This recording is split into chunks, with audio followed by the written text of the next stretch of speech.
Okay, so I'm back with Stalker 2 Cost of Hope, which is version 2.0, where they upgraded Unreal Engine to 5.4, 5.5. And as you can see, I am running everything on Epic with DLSS set to quality at the resolution of 2K, humble resolution of 2K. So everything here is pretty much as high as it can go. Yeah, as you can see, only thing I've disabled is motion blur because I hate it. And I am in the main kind of hub area you'll see, you get to as you kind of complete the tutorial. You finish the prologue and you come to this area, right? And this is usually where you'd see a massive and significant frame dip. So I'm getting about 90 FPS. On average now it's saying about 94. It's going to drop to about 90 and it's going to hover between 80 to 90 to 100. So already I can tell you there's been a significant improvement in performance here. On previous patches I would only be getting around 75 to 80 frames per second. So I've seen a fairly healthy uplift of, you know, on average 10 to 15 frames per second, which is, you know, nothing to scoff at. But yeah, the game on Epic settings, it looks fairly okay. But there are unfortunately issues, so let me show you what the issues are first of all, so we can get those out of the way. So if you look at the reflections here, these are absolutely horrendous. I do not know what happened with the reflections. I don't know if they stopped using Lumen, but I do not recall these ever looking this bad in previous patches. I mean, the reflections had their issues, but look at that. Almost every single object in that reflection is either not reflecting or it suffers from ghosting. Like, what is this supposed to be? A tree or like chunks of rock that are broken up? I really don't know. And for me, in a game like Stalker, where there's a lot of bodies of water and a lot of reflections, this is definitely like a bit of a deal breaker or an immersion breaker. And most of this ghosting you see in the game is going to be on these reflections. And this is epic reflections, right? Like, this is an epic. You can't go higher than now unless someone with a mod can like enable Lumen or fix these. It's kind of crazy to think that that's there. So that's the main problem. Everything else has definitely seen an improvement though. Like, visually, the sky and the volumetrics all look nicer. The performance in this area in general is significantly higher. The reason I've tested this area in particular is because that's where most players will start their journey. This is the first hub area in the game. This is where you'll come after the prologue, and this also tends to be a very heavy area. I find that if you run this area fairly well in terms of like frame rate and performance, all the later areas with NPCs, they'll also run fairly well, or at least respectable in a way, right? Performance. Now, when it comes to anything outside this village, when you're not in the NPCs or heavily densely populated areas like this, you'll easily see your frames shooting up into 100. So I'm going to show you this now. I'm going to run through here. I'll just sprint. Once I reach probably past this boss, you'll see that the frame rate is just going to shoot up to like, yeah, 100. We're going to start seeing like 100, and we're probably going to stay in the hundreds and high 90s in these sorts of areas here.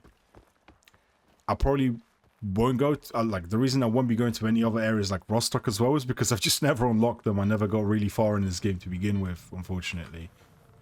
So yeah, but as you can see here, these reflections, they're just horrendous to look at. If you want good reflections, just play Gamma, but this definitely needs work. So GSC has definitely got a good, like, still got some work cut out for them. Well, performance wise, yeah, things are definitely much better than they were. At least on release, this game was borderline unplayable. Another issue they have fixed is the stuttering. When you used to run for this area, the game would suffer from very frequent stuttering and just in general like hitching. Now you notice it does still happen occasionally. It's very minuscule, so it's not as noticeable as it used to be, but it does still occur from time to time. But it's nowhere near as bad as it used to be when you first like kind of got the game on 1.0. So that's also a win in my book. And previous patch had considerably more stuttering for me in this area than this one. So definitely a plus. So good job for them on that. But overall, the atmosphere, the skies and everything, it's all more in line with the original games, which I like. It's definitely nicer to look at. Now, visually, it's still not perfect. Although we had like a big dip to 88 there, but yeah, things are still fairly steady. So would I say they fixed the game optimization? I wouldn't say they fixed it. I would say they optimized it, right? The game's definitely seen like an uplift in performance, that's for sure. Visually, it looks okay.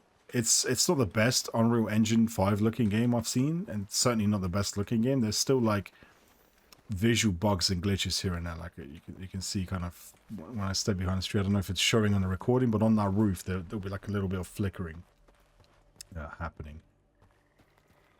But you know, other than the reflections, oh, we just had a dip to 77 and I was back up to 90. So it wasn't a stutter. So who knows what was happening there? Some almost like X-ray engine all over again. But yeah, my only main caveat and issue with this is the reflections. These really suck, and I love my reflections, trust me.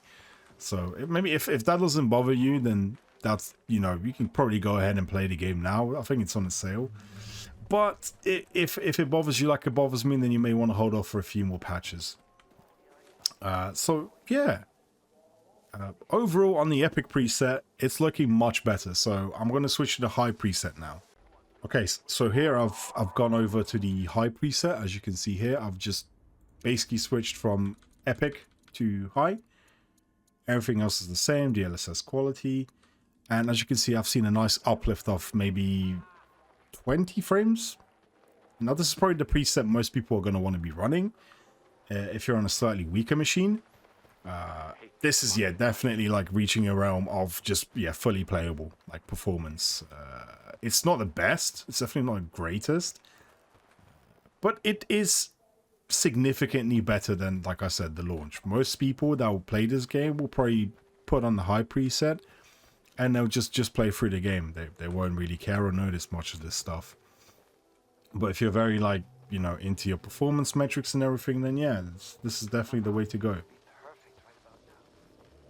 One thing I've also noticed that I forgot to mention earlier is that a lot of the ghosting you would see on these sorts of things, like this bag, whatever this is, floating piece of rubbish, or the leaves, is gone. Before, in the earlier versions, you would see a lot of ghosting. Most of the ghosting now is produced in these, whatever these reflections are, right? All these leaves, everything here, it looks much better. And I'm sure DLSS updates have helped a lot as well. We look at these leaves here. I don't really see much trailing or anything like that. So yeah, that's definitely a great positive in my book. And yeah, very respectable, you know, almost a constant above 100 FPS. This is more than playable. I could smack on frame gen and probably get like 200 FPS odd or something, right? Just basically double it. And just have a high refresh rate experience, which, you know, you don't really need for this sort of game. For sure, maybe only if you have a high refresh rate monitor. For me, the absolute bare minimum in these sorts of games is always going to be 2K 60 FPS. So as long as I can hit that, I'm going to be fairly happy. But on release, this was not possible in this game. Let me tell you that, because I threw it. I binned it off for pretty much a year and a half, and I didn't touch it until like I got a new GPU. So, yeah, the verdict is, overall, they've definitely improved stuff. It's the game's seen an uplift in visuals, at least in the color palettes and colors.